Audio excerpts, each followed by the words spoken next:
जिल्ह्यातील एरंडोल तालुक्यामध्ये कासवादा इथला जो वसंत सहकारी कारखाना जो आहे तो बंद पडलेला आहे आणि तो चांगल्या स्थितीत असताना बंद पडलेला आहे। फक्त त्यात नियोजन चुकलं होतं।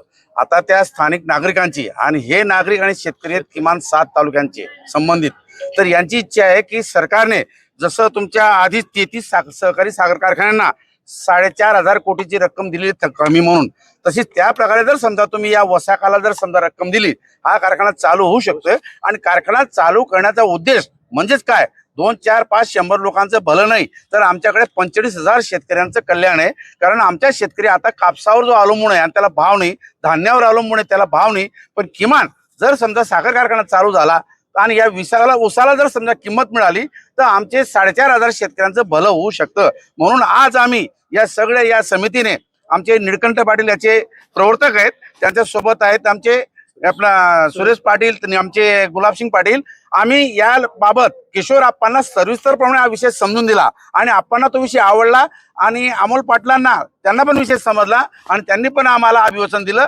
आज किशोर आप्पांनी आम्हाला इथं बोलवलं होतं की डीपीडीसी मध्ये सगळे मंत्री हजर असतील आणि म्हणून हा विषय आम्ही सावकारी साहेबांना आणि तसे गुलाबराव पाटलांना आणि गिरीश महाजन यांना समजावून सांगितलं। उलट मला असं दिसलं की गिरीश महाजन जर बोलले की फक्त तुम्ही 150-200 कोटी कशाला, आम्ही 400-450 कोटीची तरतूद करू शकतो, असं जर झालं खूप बरं झालं। तर आम्ही या निमित्ताने आमचे मध्यस्थी म्हणून, आमचे नेते म्हणून आम्ही आमदार सुरेश भोळे साहेबांना भेटलो। त्यांनी सांगितलं की मी माझ्या वतीने जेवढी ताकद लावता येईल तेवढं लाईल, त्याचं कारण मी शेतकऱ्यांचा कैवारी आहे। आणि म्हणून मला असं वाटलं की आमचा विषय किशोर आप्पांच्या माध्यमातून आज आमच्या मंत्री महोदयांना या डीपीटीसी मध्ये पोहोचलेला आहे। त्याचप्रमाणे आम्हाला भोळे साहेबांनी आश्वासन दिलंय की हा विषय आम्ही आता विधानमंडळामध्ये पटलावर मांडू आणि असं जर झालं तर सरकारला एवढी रक्कम देणं काही विशेष नाही, काही रक्कम केंद्र सरकार पण देत असतं, पण रक्कम देण्याचा हेतू जर असतो, जर आपण लाडक्या बहिणींना 1500 दरमहा देऊन त्यांचा संसार सुधरू शकतो, तर आमच्या शेतकऱ्यांना जर समजा 400 कोटी जर दिला तर मला असं वाटतं की 4,500 शेतकऱ्यांचं कल्याण होऊ शकतं, असा उद्देश आहे। मामांचं आम्हाला सहकार्य लाभलं, किशोरप्पांनी खूप इनिशिएटिव्ह घेतला असं माझं म्हणणं आहे। आणि आपले गिरीश महाजन साहेब, गुलाबराव पाटील, सावकार साहेब यांनी जर समजा हा पैसा उपलब्ध करून दिला तर आमचा जो काही गिरीश महाजनवर किंवा गुलाबराव पाटलांवर जो रोष आहे तो कमी होईल। कारण आमचा शेतकरी सुखी झाला तर मला असं वाटतं की आमचा जळगाव जिल्हा सुखी होईल आणि हे आम्हाला मामांनी प्रिन्सिपल दिलंय की माझा शेतकरी सुखी झाला पाहिजे, आमचं एकमेव ध्येय आहे। मामा, आपल्याला काही शेतकऱ्यांनी आज निवेदन दिलं होतं वसंत सहकारी कारखाना सुरू करण्याची।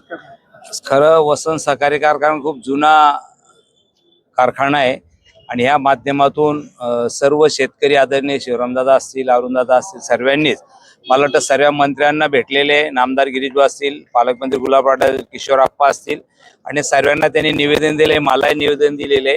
मी एक शेतकऱ्याचा, आमदाराच्या पेक्षा मी एक शेतकऱ्याचा मुलगा आहे याची जाणीव मला आहे आणि कारखाना सुरू झाला तर मला वाटतं पूर्ण तालुका सदन होतो आणि शेतकरी खरं आमचा पाहिला असेल तर कृषीप्रधान देश आम्ही म्हटला जातो, त्याच्यामुळे शेतकऱ्याला न्याय देण्याची आमची सरकारची भूमिका पहिल्यापासून राहिलेली आहे। नक्कीच आम्ही पण हाऊसमध्ये मांडण्याचा प्रयत्न करू, मुख्यमंत्री असतील, उपमुख्यमंत्री असतील, सहकार मंत्री असेल, सर्वांना विनंती करून मला वाटतं कासोदाचा जो कारखाना आहे त्याला न्याय देण्याचा आम्ही 100% प्रयत्न करू। कारण परत सांगेल की एक कारखाना चालू होत असताना पूर्ण रोजगार असेल, त्या माध्यमातून प्रत्येक युवकाला नोकरी असेल, शेतकऱ्याला ऊसाच्या संदर्भात लागवडीचा संदर्भ असेल, त्याच्याच बरोबर म्हणजे आपण म्हटलं होतं की दुधाची सुद्धा वाढ याच्यात होऊ शकते, आपण गाई म्हशी सुद्धा याच्यात पाळू शकतो। अशा बऱ्याच या कारखाना सुरू झाल्यामुळे बऱ्याच उद्योग माध्यमातून आपल्याला चालना मिळू शकते। म्हणून आम्ही 100% प्रयत्न करू की कासोदा सहकारी कारखाना सुरू झाला पाहिजे आणि प्रयत्नशील राहणार आहोत।